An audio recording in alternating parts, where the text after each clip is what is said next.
नमस्कार, मी संदीप चव्हाण आणि आपण पाहताय टॉप न्यूज मराठी। महाराष्ट्रातल्या विधानसभा निवडणुकीचा आज अखेरचा प्रचाराचा दिवस। सगळीकडे सगळेच पक्ष आणि त्यांचे नेते आता अर्थातच जास्तीत जास्त लोकांपर्यंत पोहोचण्याचा प्रयत्न करतात। त्यातलंच एक नाव जे पुण्यातलंच पण आता ते थेट केंद्रात मंत्री आहेत, केंद्रीय नागरी उड्डाण राज्यमंत्री मुरलीधर मोहोळ आज आपल्या टॉप न्यूज मराठीशी संवाद साधणार आहेत। अण्णा, स्वतः विमान वाहतूक मंत्री आणि तुमचीच बॅग तपासली, त्यामुळे तिथूनच सुरुवात करतो। त्यामुळे जे काय राज्यात वातावरण तापलंय, बॅगा तपासल्या जात आहेत, तुमचं काय मत आहे? मला असं वाटतं की त्याच्यात चुकीचं काय आहे? शेवटी आचारसंहितेच्या काळामध्ये तुम्ही कोण आहात हे विसरायचं असतं आणि प्रशासनाला मदत करायची असते। आता मला 2 वेळा माझी बॅग तपासली गेली। इव्हन रात्री 1 वाजता मी एका कार्यक्रमातनं, माझा घरगुती कार्यक्रम आहे तो उरकून घरी जात होतो, रात्री 1 वाजता सुद्धा काल माझी गाडी थांबवली गेली। माझ्याबरोबर कॉन्वॉय होता, पोलिसांच्या गाड्या होत्या आणि माझी गाडी तपासली, मी त्यांना तपासून दिली। शेवटी त्यांना त्यांचं काम केलं पाहिजे। त्यांनी याच्यात अगदीच आरडाओरडा तमाशा करण्याची काही गरज नसते। काही लोकांना ती सवय। मला असं वाटतं की अशा वेळेला आपण आपलं त्या लोकांना काम करून दिलं पाहिजे, त्यांना सहकार्य केलं पाहिजे। तीच भूमिका माझी, आमच्या नेत्यांचं इथे तुम्ही पाहिलं सगळ्यांनी प्रत्येकाने आपापल्या बॅग तपासून दिल्या। त्यात चुकीचं काय तेव्हा? असं नसतं ते।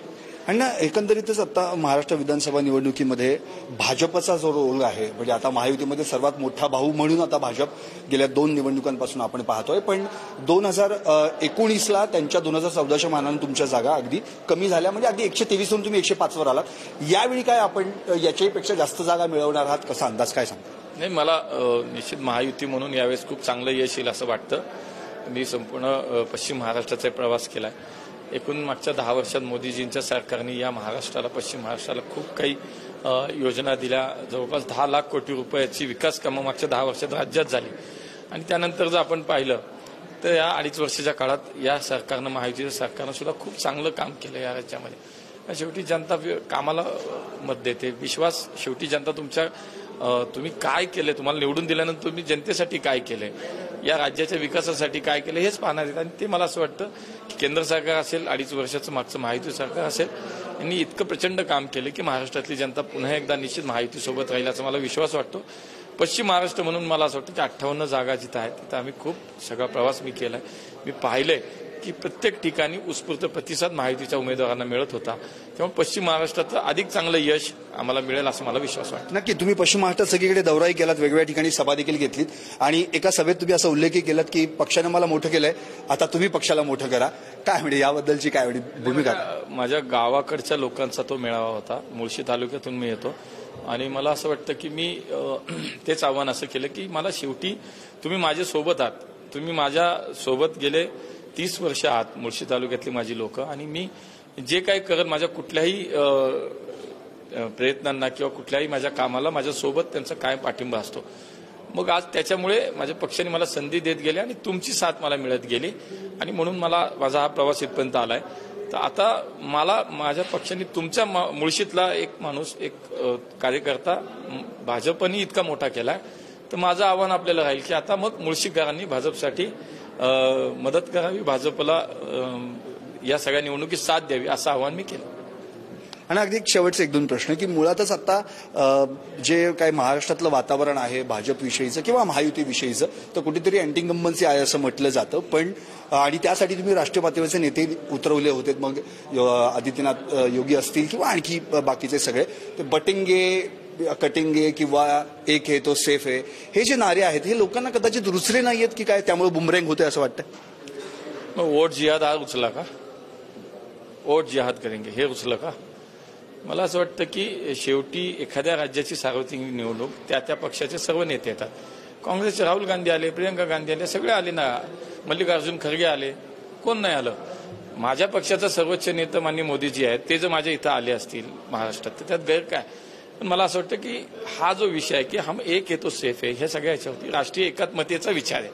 आम्ही सगळे एकत्र राहू ही त्याच्या मागची भावना आहे। त्याच्यात कुणी कसं घ्यायचं ते घेतलं, त्यांना त्याचाच विपर्यास करायचा करू द्या, पण या जनतेला हे आवडलंय की शेवटी आम्ही एकत्र राहिलो तरच सुरक्षित आहे, एकत्र राहिलो तर देशाची एकात्मता चांगली राहील। एकत्र राहिलं तर देश सुरक्षित मला असं ही भावना त्याच्या मागची होती. नक्की. आणि शेवटचा प्रश्न, पश्चिम महाराष्ट्र म्हटलं की पुणा आणि पुणा म्हटलं की कसबा, आणि कसब्याची जी लढत आहे ती भाजपला जी मागच्या वेळी जी जिवारी लागली होती त्याचं उत्तर काढण्यासाठी यावेळी पुन्हा एकदा त्याच उमेदवारांना निवडणूक रिंगणात उतरवलं आणि समोर देखील विरोधक तेच आहेत. काय सांगतील यावेळी कसब्यावर कब्जा भाजप करेल का? कसब्याची पोटनिवडणूक हा इतिहास झाला होता.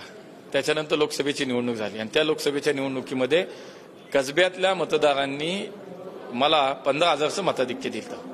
आणि त्यामुळे आता तो इतिहास संपला. नवीन इतिहास काय, ताजा इतिहास काय की 15,000चं भाजपला महायुतीला मताधिक्य होतं लोकसभेला. त्याची पुनरावृत्ती यावेळी दिसेल. नक्कीच. तर हे होते मुरलीधर मोहोळ ज्यांनी यावेळी स्पष्ट केलेलं आहे की कोणत्याही परिस्थितीत कसबा ही जागा तर आम्ही जिंकूच, पण संपूर्ण महाराष्ट्रात देखील महायुती चांगल्या पद्धतीने जिंकेल आणि पुन्हा एकदा महायुतीचं सरकार येईल असा विश्वास त्यांनी यावेळी व्यक्त केला. मी कॅमेरामन निलेशसह संदीप चव्हाण, टॉप न्यूज मराठी. आपला महाराष्ट्र, आपली बात. 288 जागा, हजारो उमेदवार. सत्तेच्या खुर्चीत कोण बसणार, कोण हरणार, कोण जिंकणार, कुणाच्या बाजूनं कौल लागेल, कोण होणार उद्याचा आमदार, कुणाचा करेक्ट कार्यक्रम होणार, पत्रकारांच्या नजरेतून कोण वरचढ ठरणार, यंदाच्या निवडणुकीत कोण बाजी मारणार. उमेदवार म्हणतायत मीच होणार आमदार. महाराष्ट्राच्या कानाकोपऱ्यातून थेट मतदारसंघातून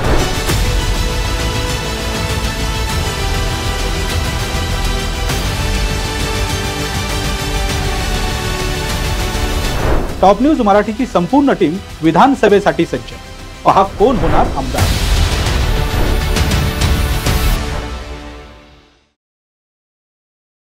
टूर्स अँड ट्रॅव्हल्स विश्वातील एक विश्वसनीय नाव मँगो हॉलिडेज घेऊन आले आहेत धम्माल फॉरेन टूर्स खास तुमच्यासाठी.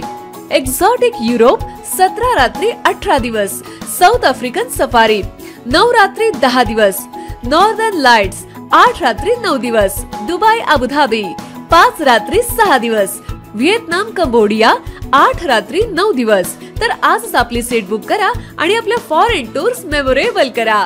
मँगो हॉलिडेज म्हणजेच अविस्मरणीय सहलीचा अनुभव. मँगो हॉलिडेज, चौथा मजला, स्वोजस कॅपिटल अतिथी रेस्टॉरंटच्या वर, लॉ कॉलेज रस्ता, पुणे 4. संपर्क पुणे 83 839 505 किंवा 80 80 81 74 54. मुंबई 83 839 503 किंवा 96 53 18 74 78.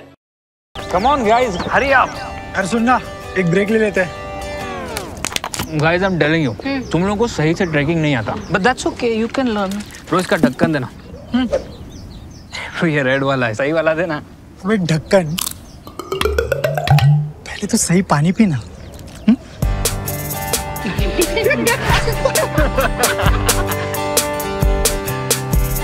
Manikchand Oxyrich, proudly Indian.